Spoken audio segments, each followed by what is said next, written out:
Good evening. I'd like to call to order the February 6th, 2018 Planning Board meeting to order. The first thing on our agenda tonight is minutes from January 23rd. Mr. Chairman, I recommend approval of the minutes of January 23rd, 2018, as amended. Second. Any discussion? All in favor? Aye. All set. The next is public comment. This is anyone here tonight that would like to discuss something that's not on our agenda. This is your opportunity to bring it up. So does anyone have anything they'd like to discuss that's not on the agenda tonight? Please step up. Maureen Harlow Hawks, West Falmouth. Just a recommendation when we're redoing redevelopment projects that I see more and more of on East Main Street, that we kind of revisit the landscaping that bylaw that we had for commercial property, so that we start getting some substantial trees and that sort of thing in these projects, so we don't have these big, huge facades that are sticking out at us. Thank you. Okay.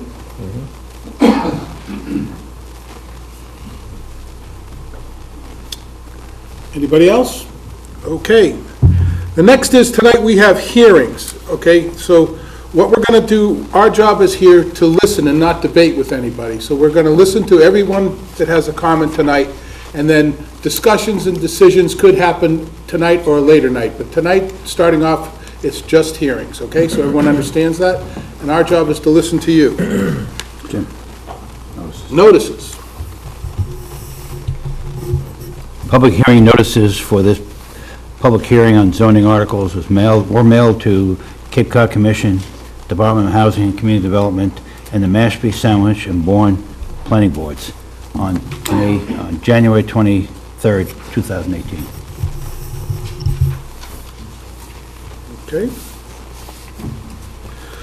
So the first is on the agenda, these are all town meeting articles tonight. Article to see if the town will vote to amend Chapter 240 of the zoning code of Falmouth by adding the following to Article 8, agricultural districts. In an agricultural and A district and AA district only, ground-mounted solar photovoltaic arrays. We don't have that in our, that's one of the districts we're allowed, so we're proposing that that's up for discussion tonight. Would anyone like to address this?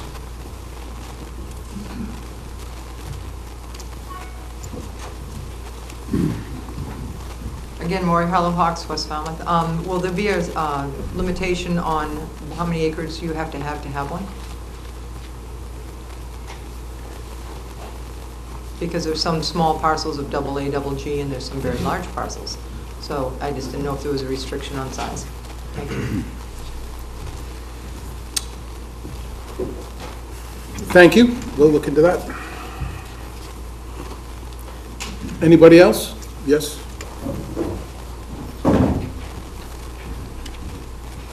Just a comment based on Maury's comment, and that is that ground-based solar arrays are considered structures, so they'd be limited to the lot coverage that'd be allowable in an agriculture district lot. So so on a small lot, it'd be a relatively small array.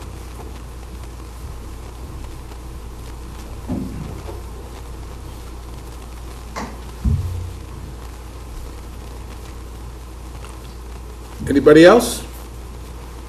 Motion to close? I move that we close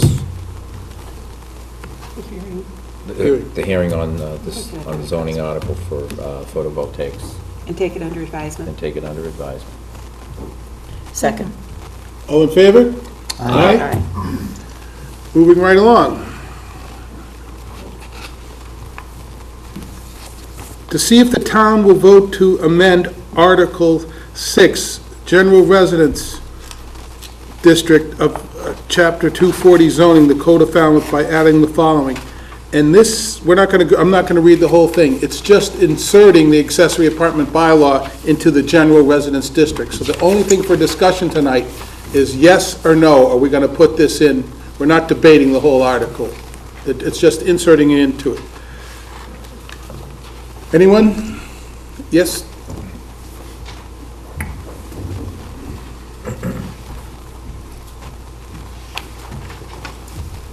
Thank you for your record. I'm Bob Ament, an attorney. John, could you use the lights? Do you want to have this up, Bob? This is for you? It could be helpful. That's fine. That's Yeah. fine. Thank you. I wrote a note to the town planner last fall, and I told him the following. We discovered when recently seeking to file an application with the Board of Appeals for a detached accessory apartment that there are no accessory apartment provisions applicable to the general residence district. The GR district did not include provisions for an accessory apartment because in a general residence district, a two-family dwelling is permitted by right.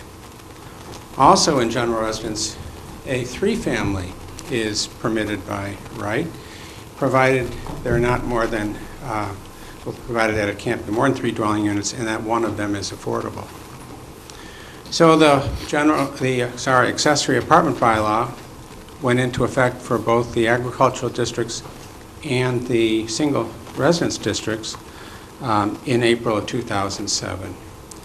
And one of the most significant changes was to allow an accessory apartment in a detached structure by special permit.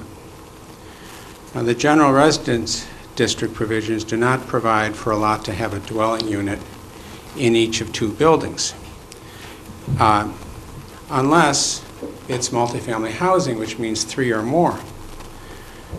So if you had 2 structures, each of which had a dwelling unit in it, that wouldn't be allowed in the general residence district, even if one of them is affordable. So none of that doesn't make any sense that you could have a 3-family in 3 separate buildings by right if one is affordable in the general residence district. Anyway, the failure to extend the accessory apartment bylaw to general residence districts was clearly an oversight. When we discovered the problem last fall and talked to people in this building, in the building department and in the planning board, everybody was surprised about it.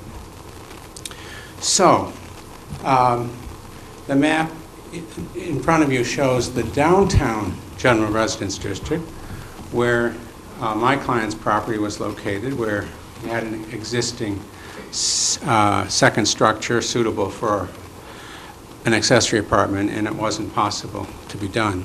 Now, there are other general residence districts. Some you can see a little bit in the upper left. There are little pockets of general residence in Wacoit and in Woods Hole and in other places. But this particular section of general residence downtown and some other general residence districts aren't even in Coastal Pond Overlay District, which avoids some of the problems that we've been seeing with this bylaw. Now, the accessory apartment bylaw itself is not the focus of the discussion tonight. All I'd say is that people recognize it has some problems.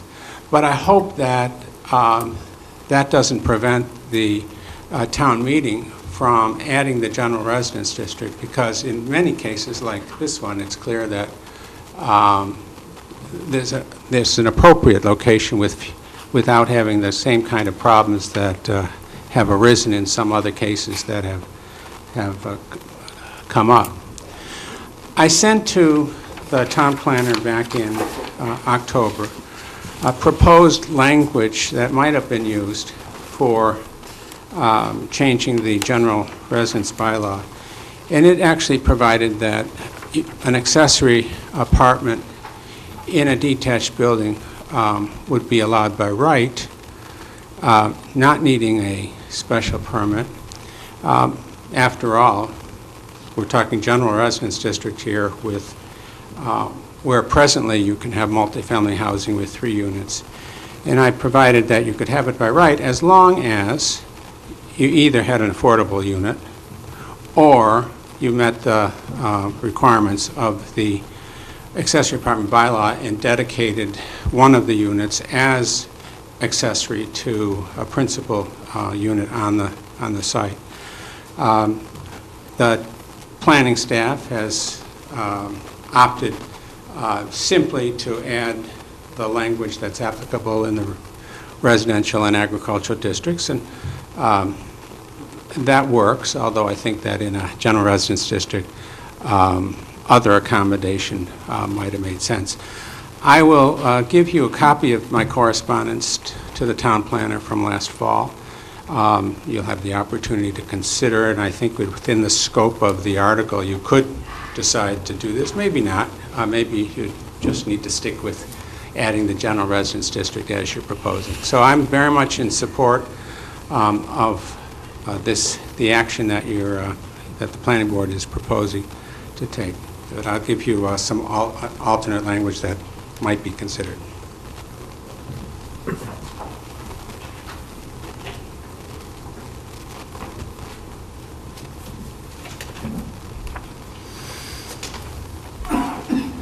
Have you sent this to the town planner?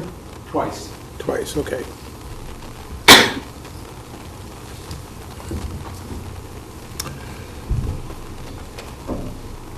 That's good. Anybody else?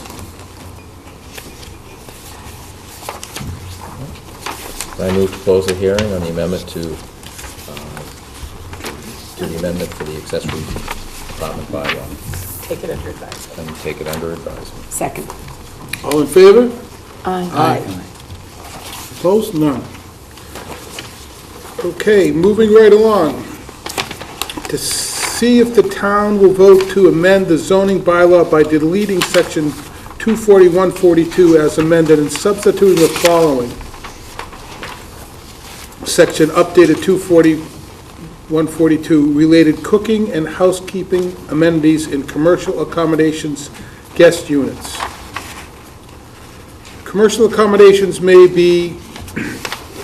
contain amenities for private cooking and housekeeping only as the Board of Appeals allows by special permit on the board's determination that the allowed amenities are customary to guest units and will not change the nature as use as commercial accommodations upon the petitioner Kevin Clower. Mr. Clower?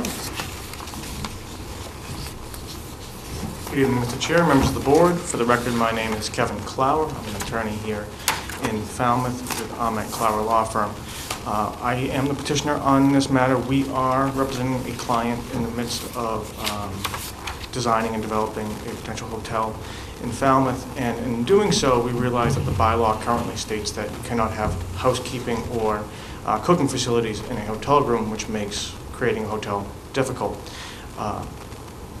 We're seeking to update that bylaw, but at the same time leave the board, the zoning board of appeals in this case, with the discretion to approve them by special permit. This bylaw was put into place in 1983, and to the best of our knowledge and records, I don't think a new hotel has actually been created in Falmouth since 1983, and this might be a big part of why that is. So our hope is that by updating the bylaw, but still leaving it as a discretionary matter, that we can seek to foster responsible development.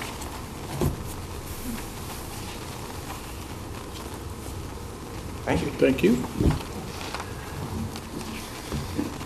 Anyone else like to be heard in this matter? Yes. Good morning, Carla Hawks. I just need a clarification. Is that to make them like efficiency apartments in a motel? I'm just curious. I wasn't even here for that, but I'm just curious now. I will let the applicant answer that question.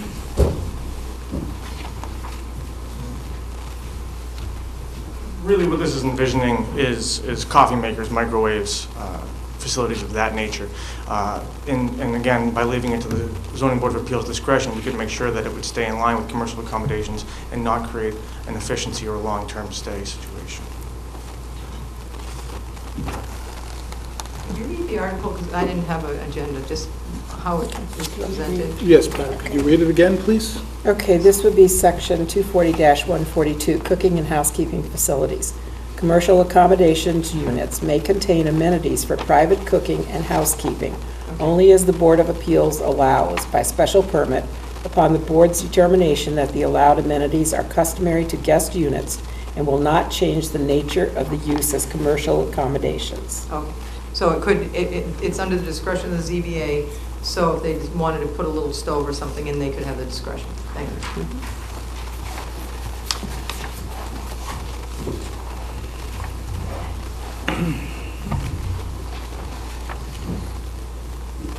Anyone else?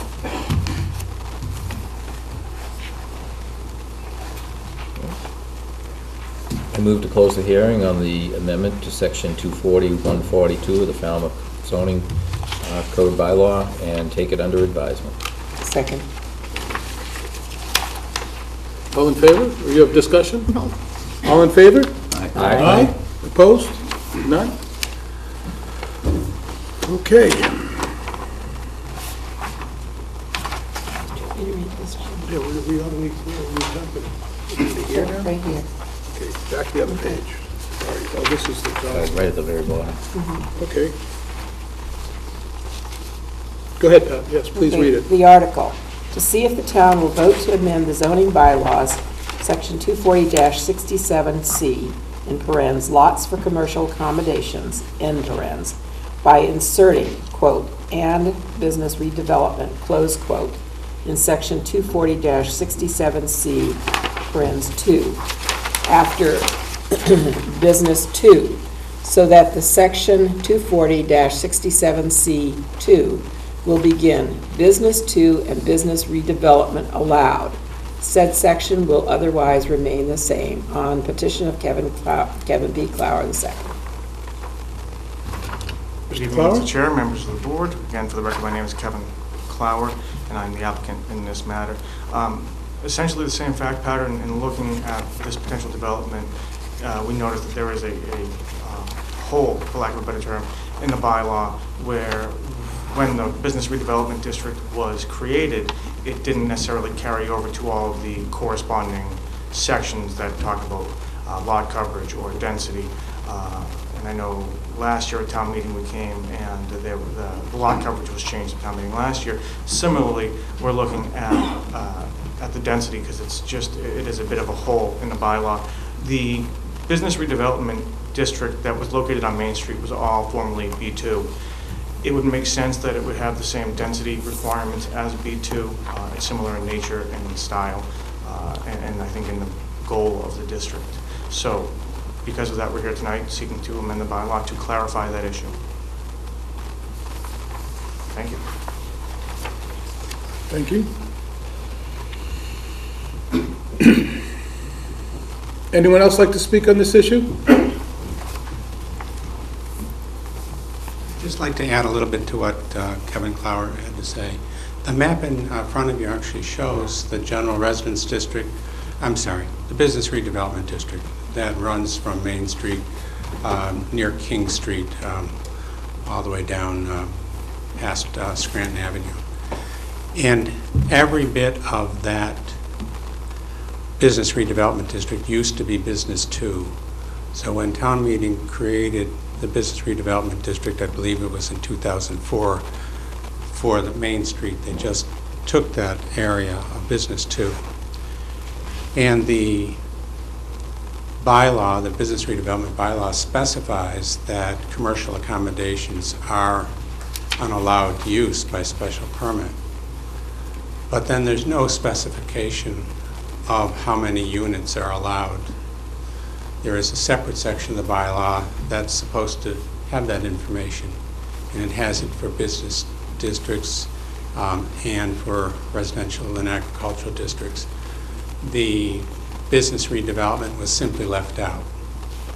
So all this is doing is putting the business redevelopment in the section that allows how much density can be proposed, and we're specifying it the same as the business 2 district, which it was. Thank you.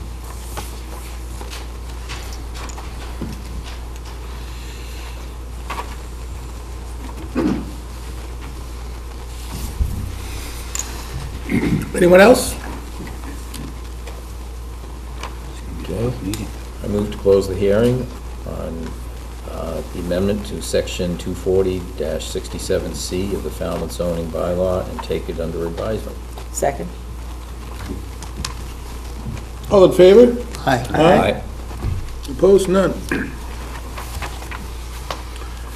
Want to read the next one as well, Pat? Sure. The article, to see if the town will vote to amend the zoning bylaw, section 240-37E, and substituting the following updated section 240-37E to allow splitting of wood for firewood as permitted accessory use in the agricultural zoning district. Section 240-37E, portable woodworking mill and/or log splitter, on petition of Kevin P. Clower II. Clower? Mr. Chairman, members of the board, again, for the record, my name is Kevin Clower, and again, I am the applicant in this matter. As many of you will recall, in the not too distant past, we went round about whether or not wood splitting for firewood purposes was a by right accessory use in the agricultural district. Ultimately, the building commissioner made the determination that the portable woodworking mill referred to lumber, which in his determination was strictly for construction lumber. During the appeal process for that determination, it was suggested that we come to town meeting in hopes of amending the bylaw, because it was clear at the time that the purpose and nature of log splitting was incredibly similar to the portable woodworking mills that were already allowed by right. So we're seeking to simply codify that log splitting for firewood purposes could be done in the agricultural district as a permitted accessory use. Thank you. Anyone else like to be heard? My name is Bob Baker. I reside at 40 Crosswinds Way. I live on a 5-house lot residential cul-de-sac. There are 3 houses on the left, 2 at the end of the cul-de-sac. 3 are lived in, 2 are under construction, will be completed this spring. It is zoned agricultural. On the right side of the property, however, adjacent, is a 4.5-acre site with an abandoned open foundation and 100 feet of 20-foot mountains of dirt and weeds that have been trucked in by landscapers at the permission of the absentee landowner. Within the last year, a tree service has been bringing in logs and dumping them on the property, returning at a later date to cut and split, and then taking away truckloads to sell. I'm not exactly sure what is agricultural, but to my understanding, this is more commercial than agricultural. I'm not exactly sure of the connection with this bylaw and what I'm talking about, but I have concern about what's been going on in my neighborhood. Thank you very much.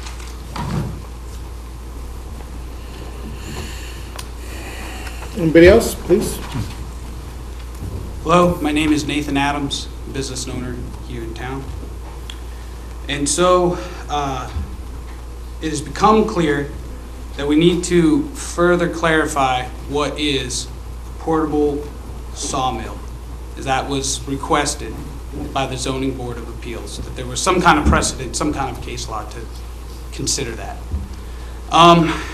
And maybe it wasn't known at the time, but here is the United States Department of Labor, Standard 1910-265, which regulates sawmills. In here, a splitter is mentioned. So indeed, there is a precedent already that wood splitters are sawmills, which I guess this is what it's all about. We're just further clarifying that zoning code 240-37 sawmills also include splitters, which it looks like there is a precedent for that. In addition, on agricultural land, something that I quite can't get my head wrapped around, it's already described that in the right to farm, section 174(2), that growing, harvesting of forestry products and any other forestry or lumbering operation is allowed in agricultural zones. So, as I understand it, firewood is a forestry product that is being processed on agricultural land. We need to just further clarify that this is allowed. Thanks. Okay, Thank you. Chairman, could I ask a question? Yes. Sir, You quoted a 1910 law, is that correct? It's the Could you go U.S. back? Department of Labor. Please return. U.S. Department of Labor. It's standard 1910.265, formerly known as OSHA. So unfortunately, here and there may be an accident which involves a wood splitter. And the regulation or the fines come down, and they reference this regulation, which is entitled sawmills. So in fact, there is already a precedent there that wood splitters are a sawmill. Thanks.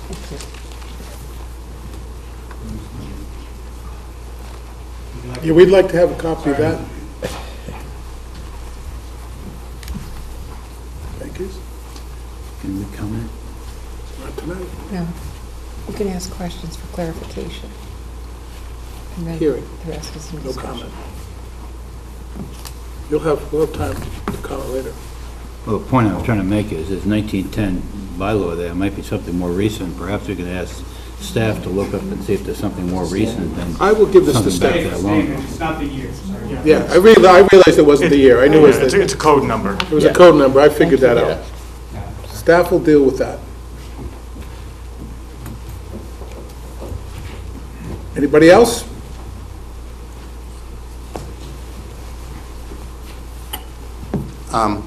Bob Baker again. I'd like to make a distinction between growing and harvesting and trucking in. Thank you. Please? Lori Howard Hawks again. One of the things that, I did come here for this tonight because agricultural land is very dear. And it's interesting how we'll put houses as the last crop on agricultural land. But when you try to do something related to agriculture, which is a tree, everybody gets up in arms. And we've lost a lot of agricultural land to housing development, which is the last crop.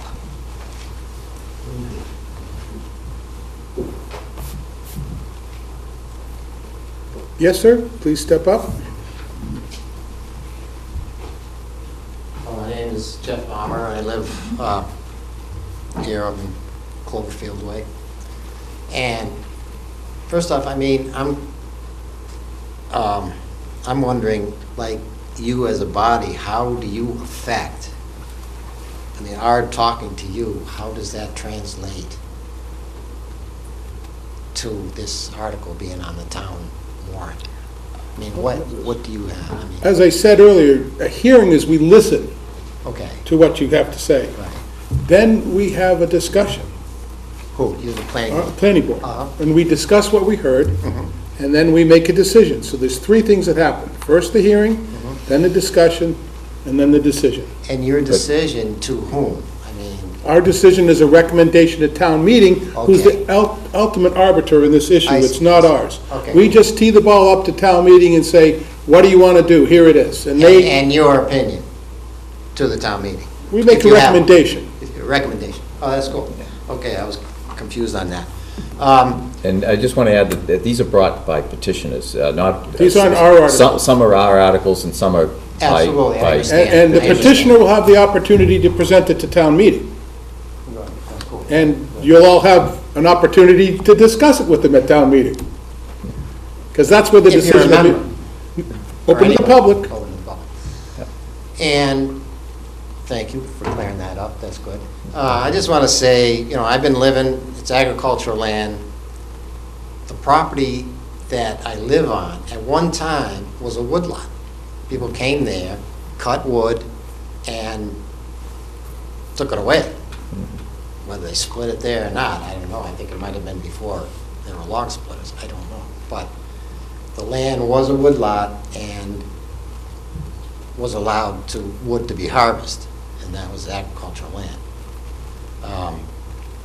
I don't know, I've been cutting and splitting wood and heating my home for 35 years on that property, and all of a sudden, I read in the paper, whoa, I can't split my wood? I don't know. I know there's extenuating circumstances. People, maybe live next to somebody. I think mitigation in those cases would be the best answer rather than just a blanket, no more splitting of wood. So, I guess that's all for now. Thank you. Thank you.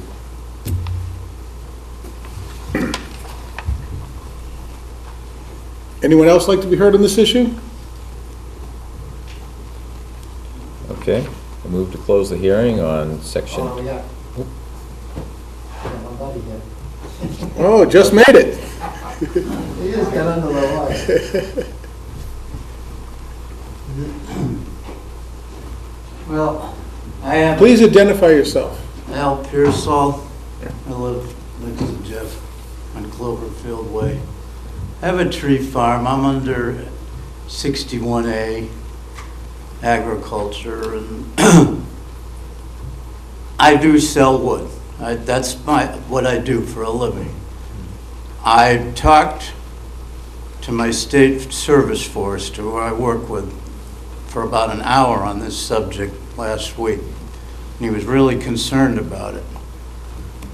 And one of the things that I saw in an article that was done a couple of weeks ago in the paper was that the town did not consider splitting of wood an agricultural activity. I asked him that specific, he brought the article up on his computer while I was talking to him. And he said, and this guy has been doing this for 35 years. He's getting ready to retire now.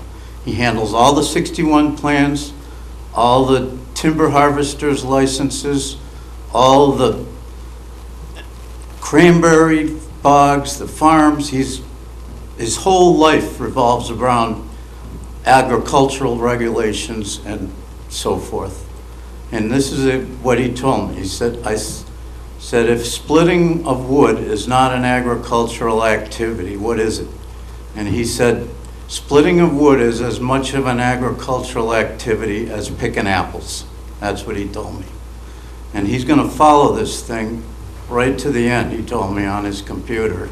He doesn't live in this town, he lives in Plymouth, but if you want to know his name, it's Joe Perry. He's the state service forester, and there's nobody in this area that knows more about this stuff than him. And he's a good friend of mine. And I'm just telling you that those are what I've found out about. He said I didn't have anything to worry about because I got a timber harvester's license. I'm on 61A. I have a farm. I have farm plates. I have a farm, but I'm not here because I'm concerned about myself. I think this is just an inalienable right to be able to keep yourself warm and to maybe make a few bucks on the side for these landscapers and tree guys that are in this town that have been doing it for years and years and not get hassled. That's all I can, it's my statement. thank you.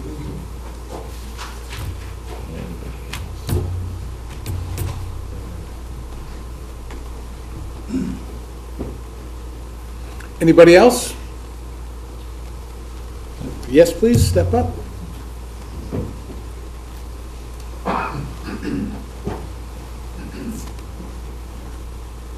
Linda Toby, Precinct 4.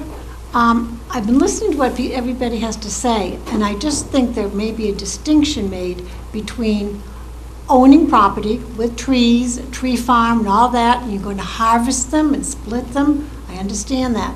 But there are other people who bring in chunks of wood and split, not from their property, but from other people's property, and cut those up. And it's more of a business. It's not, really not agricultural, it's more just a money-making business. I understand when people own, their own land, they have trees, they harvest them, that's how they make their living. But there are other people who bring in wood and it's more of a, I think that's more of a business than it is of agricultural zone. Anyway, thank you very much. Thank you.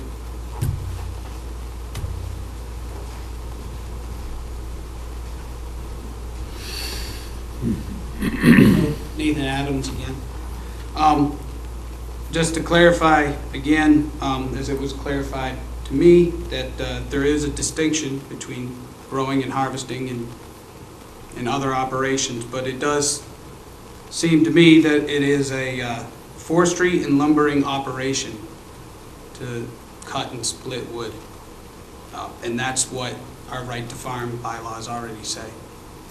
So just want to clarify that it's any forestry and lumbering operation.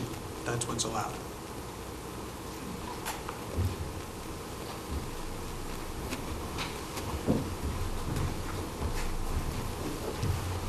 Just one last thing, Jeff Marmer. I understand, I sympathize with people here. There's no way there's enough trees on my land for 35 years worth of eating my home. I do buy some wood. I buy some tree length logs. I have to cut them, split them, stack them, and I'm burning them tonight, right now. So I can't possibly harvest all my trees, although I do cull trees on my land and use that also. But to eat a home, you do need some additional wood, and it's provided by local people. So, thank you.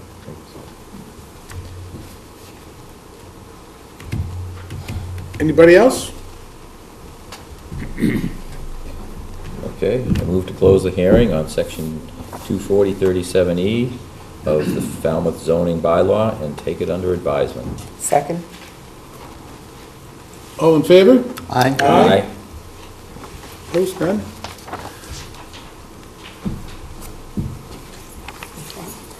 Next article, to see if the town will vote to amend Chapter 240 zoning Article 14, dimensional regulations, Section 240-70, maximum building height, to read as follows. The maximum height for principal structures is 2.5 stories, not to exceed 35 feet, and for accessory structures, in parens, delete, is 1.5 stories, end parens, not to exceed, in parens, delete 18 feet, insert 22 feet, as measured from the base of the structure to the highest point, on petition of Patricia P. Johnson and others. For the petitioner? Patricia? Yes. And can I give you my handout? I think so. Everybody else has, why? Some of us can read. I mean, I don't know, it would help you understand it. Is there multiple copies of this? Yes, Okay, we'll share it. everybody. Share Right? it. Thank you. We got And this there's more. before. We have this too. Let's send it that way. Send those that way.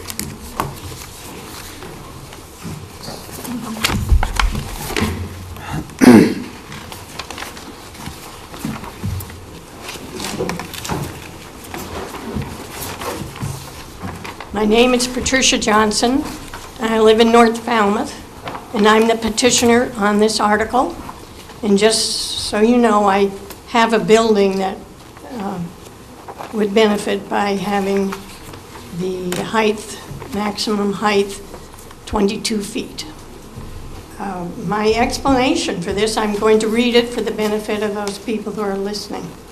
The intent of this proposed amendment to the zoning bylaw is to incorporate additional design options for accessory structures, adding 4 feet to the maximum building height, that's 18 to 22 feet, and deleting the words 1.5 stories will enable detached structures, such as usually the garages, to be built in a style compatible with the residential house on the property and the surrounding neighborhoods. This could increase the number of small dwelling units, which one of the purposes of the new accessory apartment bylaw. Let me just brief you on maximum height accessory structures in other Cape Towns. First, I'll give you a little history. Falmouth zoning bylaw regulated the height of accessory structures started in 1957 when the words 1.5 stories appears in section 3452. In 1979, when the bylaw was revised, this section was renumbered to 3470 and 3460. The word 18 feet first appears in the 1984 zoning bylaw book. And here's some background information. Born accessory dwellings can be 25 feet on lots of less than 6,000 square feet, and increasing slowly, like 1 more foot in height for every 1 more square foot in area. So it's up to 35 feet on lots, all lots above 15,000 square feet. That's Bourne. Mashpee allows 35 feet. Sandwich explicitly has in their bylaw, any accessory building located on a lot in a residential zone can be 35 feet. Barnstable allows 30 feet or 2 stories. In a small village zone, 38 feet is allowed. Orleans allows 30, Chatham allows 30, and Brewster allows 30. And that's what I have to say. And you have supporting documents. In this, I really would like you to consider this. This is very simple. It's just changing that little bit to let people make an accessory structure that has a garage on the first floor possibly, or 2 stories accessory dwelling, unit. And it's, the other thing that protects this is, or makes it, I'll just leave it like that, if anybody has any comments. Any questions? Oh, okay.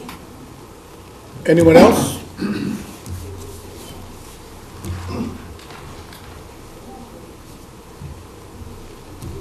My name is Scott Handler. I live at number 8 Colonial Way in West Falmouth.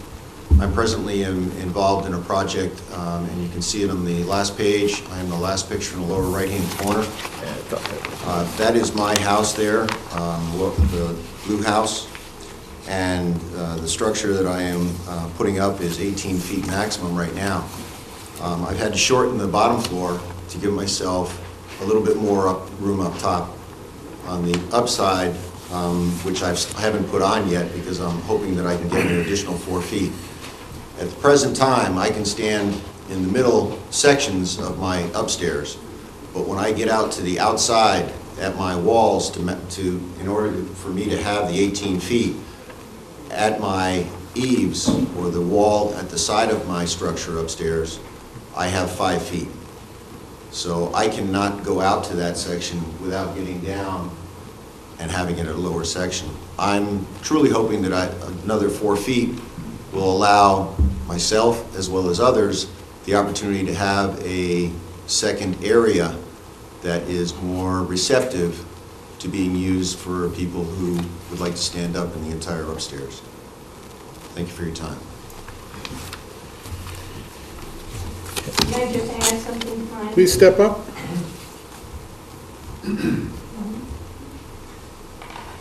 The pictures, maybe I should give a little explanation.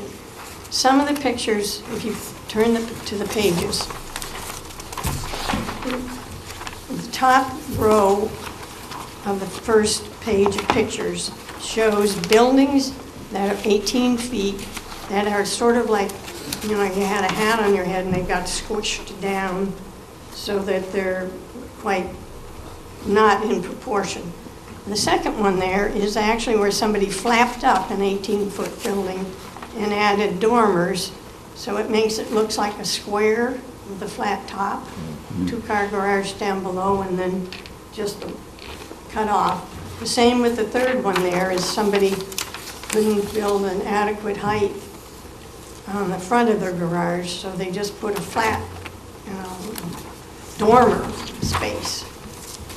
And the fourth one is another one, that's just a pointed roof, and you can barely stand up in the middle section. And that's mine, it's cut off at 18 feet, the bottom left hand. And there's a couple more squished ones, one with an absolute garage that is converted to a living space, and it has a complete flat roof. And then on the second page shows you when you have this 18-foot restriction, what has happened in town. One, most people have garages that are incorporated with their principal dwelling. But when somebody built one, such as the first one on the left, they built that, and then when somebody came around and said, uh-oh, you're over 18 feet. So they built basically like a ramp from the house to the it's just like a runway in airport to connect it. The thing that shows in the background is a house on another lot. The same happened with the upper right corner. Those people have a very, very tall house, like mine is very tall. My house is built in 1890. It's really tall. And they had already built their garage with this apartment above it. And it's over 18 feet, it's like 25 feet. And the same with the next one. That's a gambrel, which is what my house is, a gambrel. That one also was a pre-existing single-car garage, and they wanted it higher so they could have a detached, bedroom or something. And they had to connect it. You see a weird-looking little connector. And this is what 4 feet adds that to make a gambrel appropriately, attractive gambrel. The 4 feet just shows you what that is. It's basically the little pitch at the top. The little pitch, it's about, adds head space. There's a really good gambrel, detached gambrel. It's been there a long time. It probably predates, the house was built in 1915, so that's it. And this one on the right is Scott's on Colonial Way. There are about, according to the assessor's records, there's approximately 1,600 accessory structures in Falmouth. Many of them are old one-car garages in more of the mature neighborhoods, like down off of King Street and Allen and Oakwood, up by Lawrence School. That whole section was developed with single-family houses, probably after World War II. And then on some of the older streets, like 28A or Shore, there are some more detached structures. But if you pass this and somebody wants to put a 22-foot detached structure on their property, your accessory apartment bylaw requires them to go to the Board of Appeals and requires them to meet all the zoning requirements and have it appropriate to the neighborhood, suitable for its use, all those criteria, plus conforming to the setbacks. And some of the other towns that I've looked at, they do make additional requirements for accessory apartments in residential areas, such as setbacks, more or less setbacks, or things like that. So, are there any questions? You're not going to ask any questions? We're here to listen. All right. I hope I haven't talked too long. Are you going to advertise when you're going to discuss these bylaws? It will be posted on our agenda. And will people be allowed to have input, or is this it? This is it. Okay. Well, I'll recommend that you approve it. This is a very simple change. Anyone else?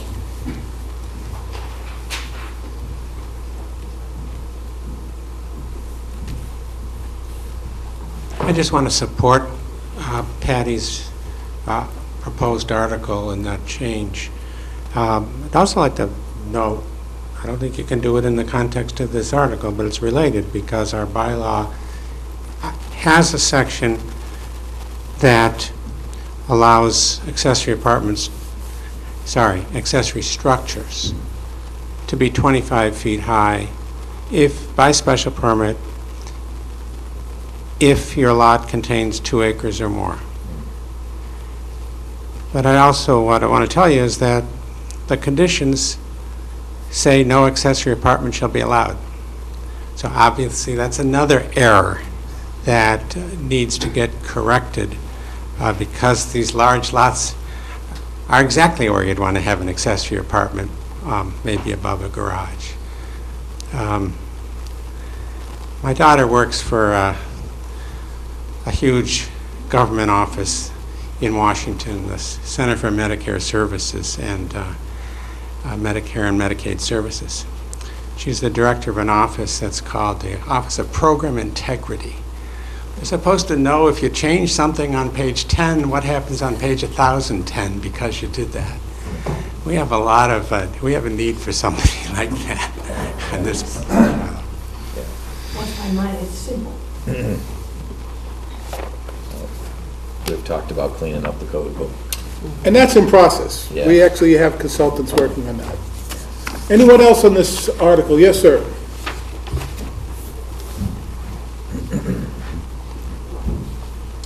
My name's Eric Peterson. The building height, I kind of deal with a lot, as far as being below it, not exceeding it. And it needs to be defined where that starts. And I think I read this and it said something about a base. So I don't know if that's the floor or what, but currently now you use the average grade where the building's going on the lot. So if the lot has a big mound there, you can go up presently now 18 feet from the mound. So you could cut the mound down and put a 22-foot building in that. If you're in a hole, Not the way I've read it.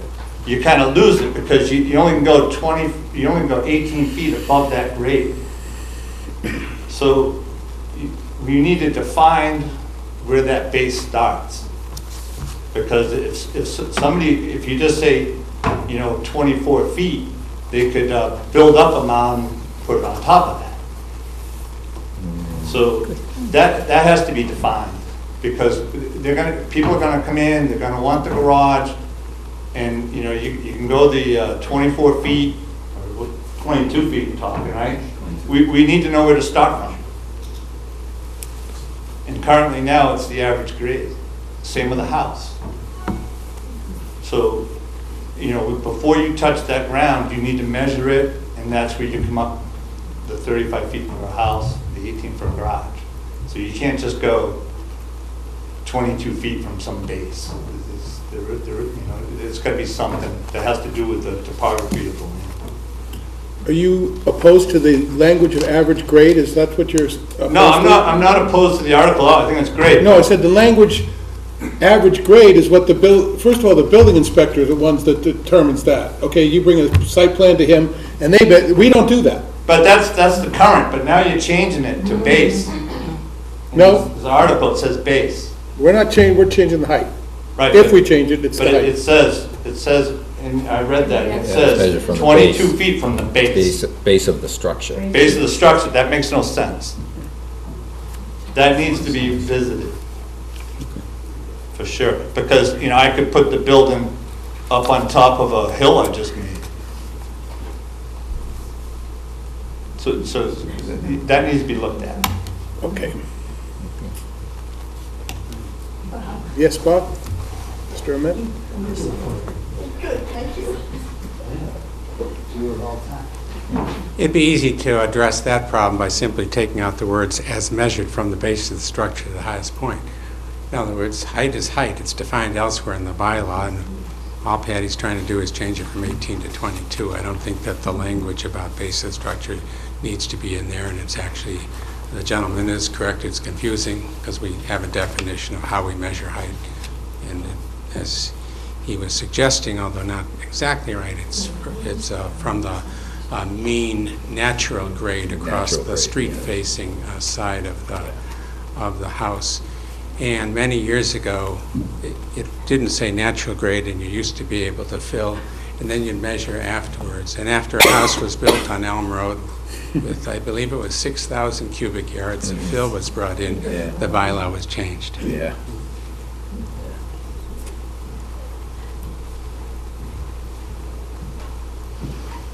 For some reason, I do know about the other sort of conflicting ways of measuring the height in Falmouth, and I think that should be changed.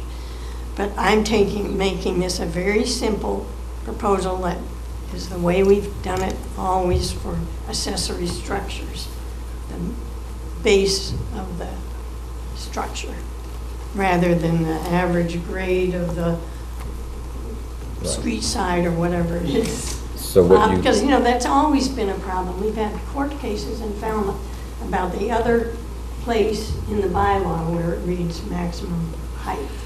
So- It's in the definitional section, and mine is not in the definitional section.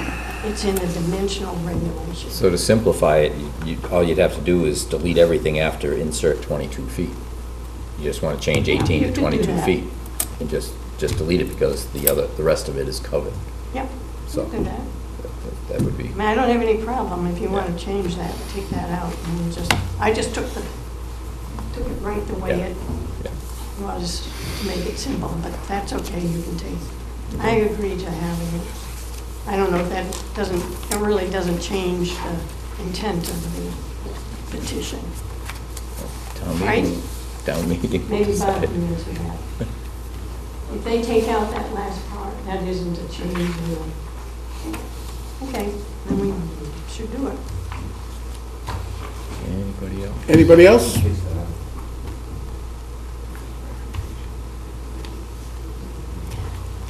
Oh, he wants to know how you can take that out.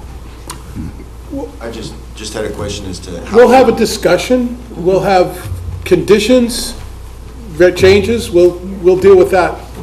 We listened, and we'll deal with that. That gets dealt with in our recommendation for the And I warrant. believe, we're not gonna change how the building department measures buildings. That's gonna stay the same. Your language might not be clear, but we're not gonna change that on this article. So whatever that is, it is the average grade, natural grade, that's the way it is. Unless you wanna propose, that's a different definition, you would have to propose separately.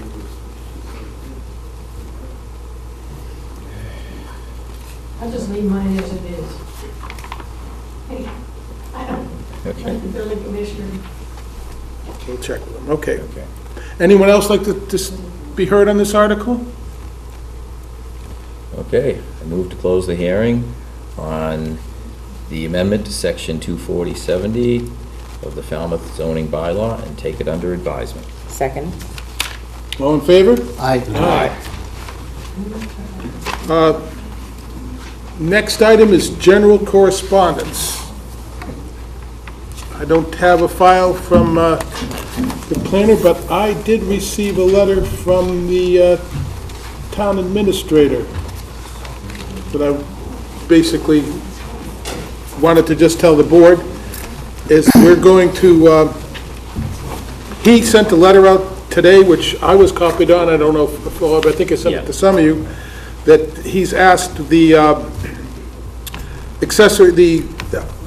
Affordable Housing Committee and the Zoning Committee, Zoning Board of Appeals, to put together questions and send them to me that we will deal with in addressing the new town planner. And they've also asked that we be involved as a board, and I'm going to ask both Bob and Pat to sit with me and go in the interview of the candidate or candidates.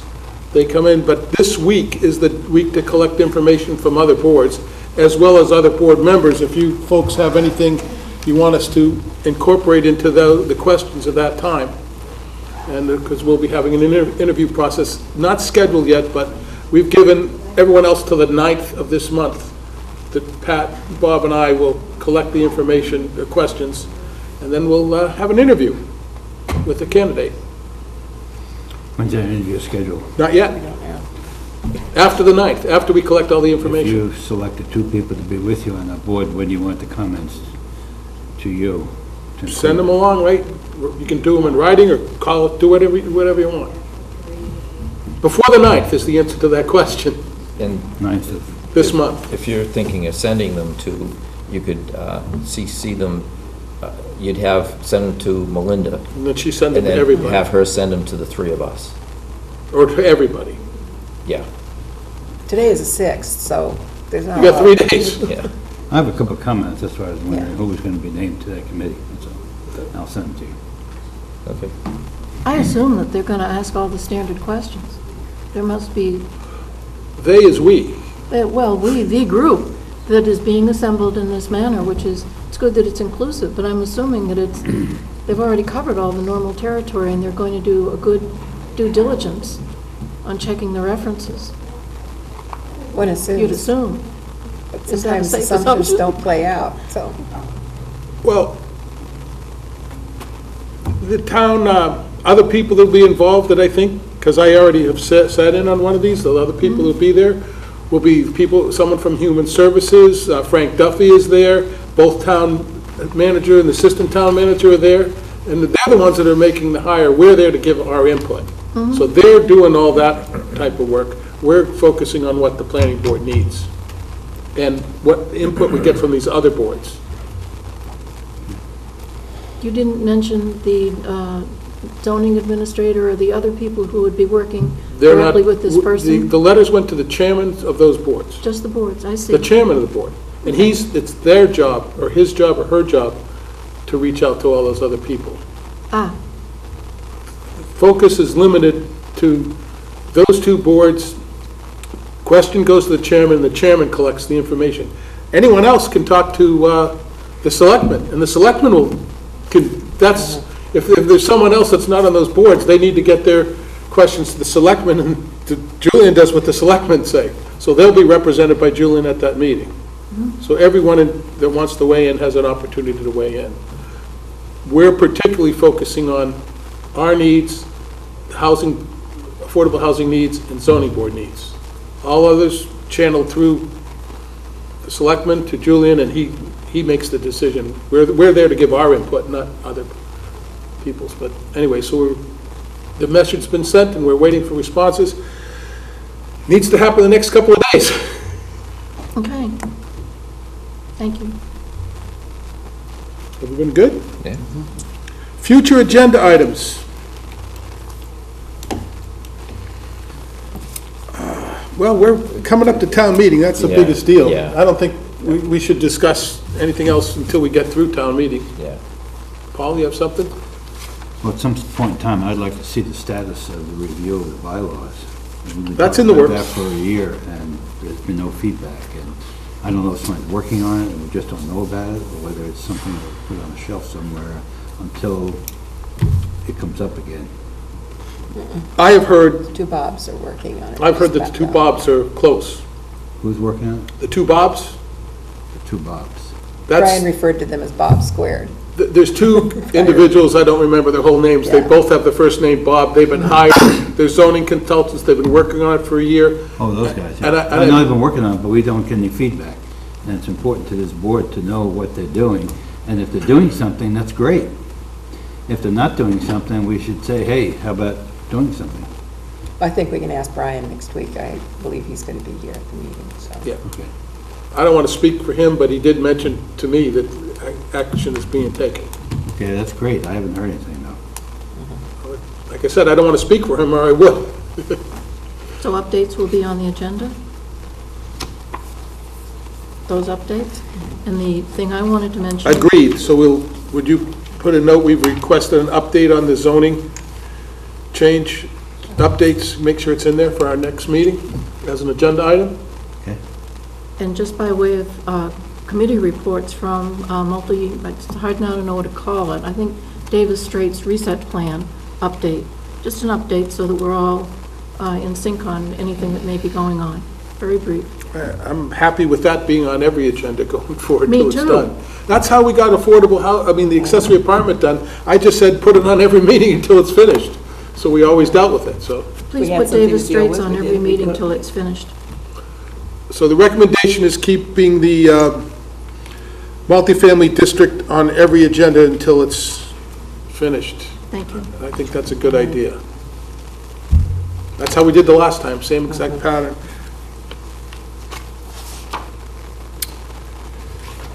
And the only other thing I want to say is that anybody has questions about how to get things passed through town meeting, we had a pretty good plan the last time, and I'll be glad to discuss it with anybody, how the actions, the roles that we do in getting it done. Because we do have a program that worked really well for the accessory apartment bylaw, and we need to, we can do whatever we want, but I would also make sure that everything we did before, we want to do again, which was series of all kinds of things. All kinds of, we might want to add greater collaboration up front so that we don't run into amendments after. Yes. Right. And that's part of the education process. That's part of what we do. I think people were very well informed about the accessory apartment bylaw before it got to town meeting, because we did things on FCTV, we had a number of hearings. We had hearings, we invited all the town meeting members to come. Yeah. It was just on that one issue. Yeah. So we got the debates before the debate, and that's why it got approved at town meeting on a voice vote, because everyone had already been heard. Good And process. that is the intention, to do it again, not just take it right to town meeting. Brian had us withhold the accessory apartment bylaw, I think, for 2 town meetings. It was the 3rd one, because we wanted to be ready, and we were. And that's really the secret, is being ready and having all the debate out front beforehand. And you deal with it. So that's what, I'd like to do the exact same thing, and we can discuss that later. Next meeting, going to be a busy one. Be prepared, it's the 13th. We have a very active agenda for that, plus all the discussion and possible decisions. Well, we won't have a decision, we'll have discussion. I don't think we're... We could, you We mean on could, these? on We could these. possibly have On the simpler decisions, ones, yeah. we could, if there's no Yeah. big changes after our discussion. Don't have a lot of time after it either. Right up to town meeting, we can keep going. My experience is we've made changes the day before. Oh, yeah, we have. So, I think we do have the month of March. It's always boggled my mind why we hold these public hearings and we make our recommendations and the warrant's already printed. Yeah. It's backwards from the way it should be, I think. Printers take time. Yeah, but you know what I mean. Well, that's why it is as printed, as recommended, and we can make our recommendation in writing right up to the day of town meeting. Yep. We can have a meeting before town meeting, make the recommendation and present it right then. That's true. Charlotte doesn't know. Yeah, so I'm trying to explain No, this. I realize I'm being No, schooled. no, I no, I'm appreciate it. trying to Thank you. explain this to you, because the rest of us have already done this, and you have all these good ideas. I just wanted you to understand the process a do it. little bit longer, that's all. I didn't mean to school you, but you were asking questions that the rest of us knew the I answers to. believe in school. Yeah. Well, a meeting is always posted for town meeting night, Yeah. so that if there are any changes to our recommendation, we can make it right Right then. then, Okay, thank you. so, Well, it would be nice to minimize that. however. Yes. It would be very nice. we try. I don't see anything else on the agenda. Move adjournment? Second. Adjourned.